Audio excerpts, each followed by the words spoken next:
EPFO ने देश के लाखों कर्मचारियों को बड़ी सौगात दी है। 2023 से 24 के लिए आपको अपने पीएफ खाते में जमा पर ज्यादा ब्याज मिलने वाला है। सेंट्रल बोर्ड ऑफ ट्रस्टीज की हुई बैठक में ब्याज दरों में बढ़ोतरी पर मुहर लग गई है। नमस्कार सभी सरकारी कर्मचारी, राज्य कर्मचारी और ईपीएस 95 पेंशन धारकों का एक बार फिर से स्वागत करते हैं हमारे इस यूट्यूब चैनल पर। दोस्तों, इस वक्त की पेंशन धारकों के लिए बहुत ही महत्वपूर्ण और इम्पोर्टेंट खबरें निकलकर सामने आ चुकी हैं, जिसके बारे में दोस्तों आज की इस वीडियो के अंदर संपूर्ण रूप से जानकारी आप सभी को दी जाएगी। जी हाँ दोस्तों, पहली बड़ी अपडेट की बात करें तो कर्मचारी भविष्य निधि संगठन का तो बड़ा फैसला निकल कर आया है। श्रम सचिव का टिप्स, ईपीएफओ सुधार की ताजा खबर। जी हाँ दोस्तों, एम्प्लॉयज प्रोविडेंट फंड ऑर्गेनाइजेशन को लेकर बड़ी खबर आई है। श्रम सचिव द्वारा दोस्तों बहुत ही बड़ी टिप्स आप सभी के लिए कर्मचारी भविष्य निधि संगठन में सुधार को लेकर सामने आई है। तो क्या सुधार होने वाला है, पेंशन धारकों की पेंशन पर क्या असर पड़ेगा, क्या फायदा होगा, इसके बारे में दोस्तों आज की इस वीडियो के अंदर बात की जाएगी।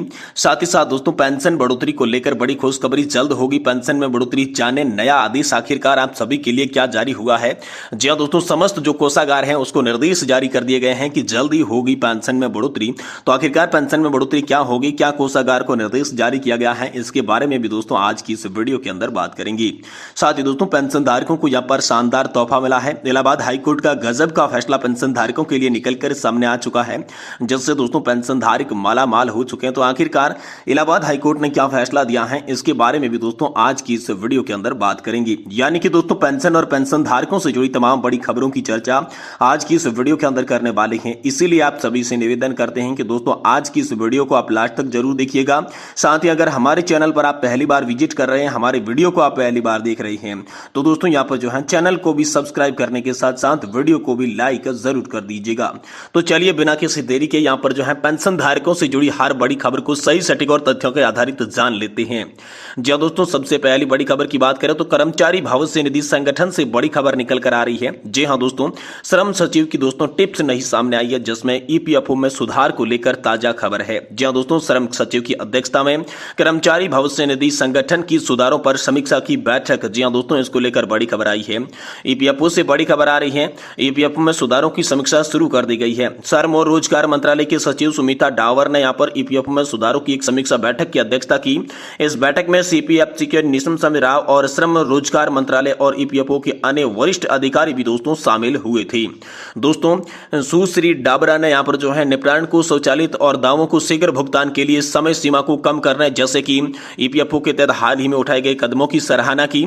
ईपीएफओ ने बीमारी, शिक्षा, विवाह और आवास के लिए 1 लाख रुपए तक की अग्रिम दावों में स्वत निपटारण व्यवस्था क्रियान्वयन की है। इसकी दोस्तों यहाँ पर जो है सराहना की गई है, उसका यहाँ पर जिक्र किया गया है। लगभग 25 लाख रुपए की अग्रिम दावों को स्वत प्रक्रिया के बाद निपटारा किया गया है। अब तक निपटाई गई 50% से अधिक बीमारियों की दवाओं को शिफ्ट निपटारा किया गया है। इससे यहाँ पर दावों का अब जल्दी से निपटारा किया गया है। उसी बड़ी संख्या में निपटारा अब 3 दिनों के भीतर किया जा रहा है। दोस्तों सदस्यों के केवाईसी आधार से जुड़े खातों के लिए बैंक खातों में अपलोड की गई चेक या फिर पासबुक की व्यवस्था को आसान बना दिया गया है। इसके कारण पिछले 1 महीने से लगभग 13 लाख दावों की जांच आवश्यकता बराबर हो चुकी है। दोस्तों यहाँ पर ईपीएफओ में प्रणालीगत सुधारों की भी बात की जा रही है। जी हाँ दोस्तों, ईपीएफओ ने अधूरे मामलों की वापसी, अयोग्य मामलों की अस्वीकृति होने पर सदस्यों को उन्हें आसानी से समझने के लिए प्रक्रिया को और भी ज्यादा सरल और तर्कसंगत बना दिया है। 24 अप्रैल में 2 लाख से बढ़कर मई 2024 तक यहाँ पर 6 लाख होने के साथ 777 की राशि को 3 गुना वृद्धि दर्ज की गई है।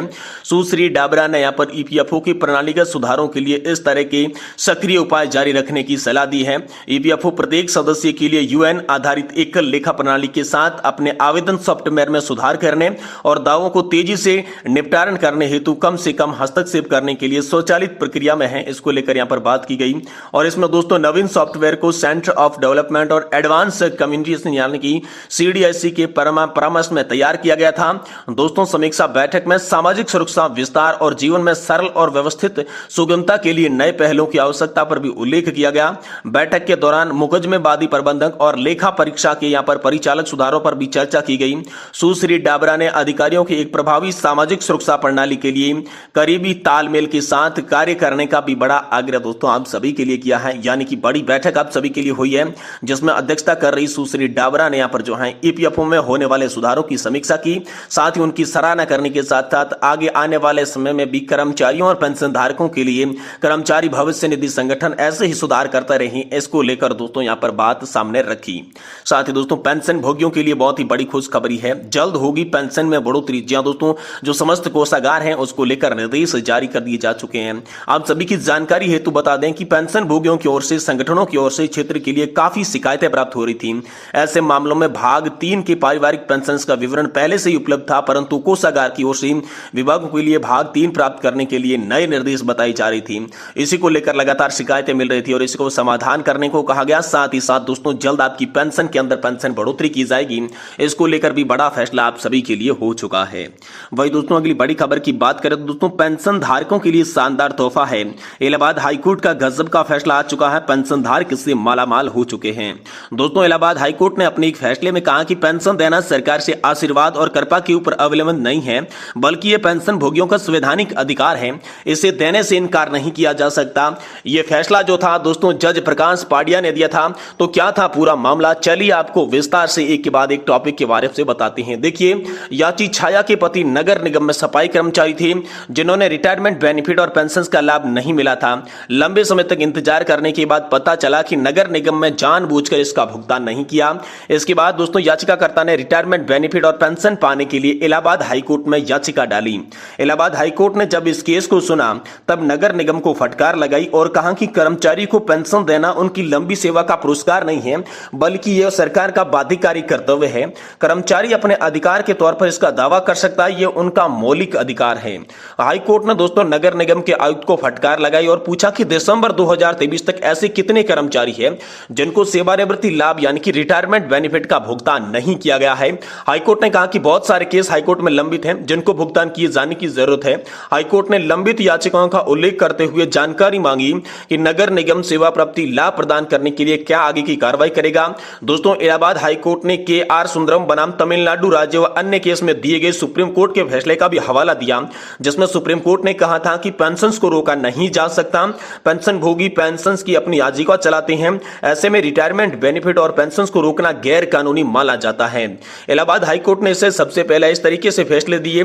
दोस्तों एक बड़े फैसले में कोर्ट ने कहा था कि पेंशन व ग्रेजुएटी कर्मचारी का मूल्यवान अधिकार है, यह सरकार द्वारा दिए जाने वाला कोई उपहार नहीं है। कोर्ट ने कहा था कि यदि पेंशन और ग्रेजुएटी का भुगतान में अनावश्यक देरी होती है तो कर्मचारी को भुगतान पर ब्याज पाने का भी अधिकार है। और इसी बीच दोस्तों हिमाचल हाईकोर्ट ने भी पेंशन अदायगी में देरी होने को विभाग के कर्मचारियों और अधिकारियों से ब्याज वसूल करने की यहां पर पेंशन भोगियों की वकालत की। कोर्ट ने अपने निर्णय में स्पष्ट कर दिया कि ब्याज की राशि दोषी अधिकारियों से वसूली जाएगी। कोर्ट ने अपने निर्णय में कहा था कि रिटायरमेंट लाभों में भुगतान में देरी होने से कर्मचारी ब्याज का हकदार भी हो जाता है। पेंशन को लेकर बॉम्बे हाईकोर्ट ने भी कहा था कि पेंशन एक मूलभूत अधिकार है और रिटायरमेंट कर्मचारियों को उनके भुगतान से वंचित नहीं किया जा सकता। पेंशन के द्वारा पेंशन भोगी अपने और अपने परिवार की आजीविका चलाते हैं, इसलिए इसको देने से इनकार नहीं किया जा सकता। छत्तीसगढ़ हाईकोर्ट ने भी कहा था कि कर्मचारी की ग्रेजुएट और रिटायरमेंट लाभ संपत्ति और संवैधानिक अधिकार है, इससे भुगतान में देरी होने पर वर्तमान ब्याज दर के साथ जो ब्याज दर चल रही है उसके कर्मचारियों और पेंशन भोगियों को यहां पर भुगतान करना होगा। तो इन सभी फैसलों से लगता है अलग अलग जो कोर्ट के फैसले आए इनमें एक ही बात कही गई कि यहां पर जो रिटायरमेंट बेनिफिट और पेंशन नहीं रोका जा सकता। अगर वह रोकी जाती है तो जिन कर्मचारियों और जिन अधिकारियों की गलती की वजह से रोकी जाती है उनसे यहां पर जो है ब्याज वसूला जाएगा। ऐसा दोस्तों बड़ा फैसला आप सभी के लिए निकलकर सामने आ चुका है। वहीं 1 जनवरी 2004 के बाद भर्ती वालों को मिलेगी पुरानी पेंशन योजना का लाभ। यह भी दोस्तों कोर्ट की तरफ से बड़ा अपडेट, बड़ा ऐलान हाल फिलहाल में आप सभी पेंशन धारकों के लिए जारी कर दिया जा चुका है, यानी कि आने वाले समय में आप सभी को इसका भी लाभ जल्द देखने को मिलेगा। यह बड़ी खबर आप सभी के लिए निकलकर सामने आ चुकी है।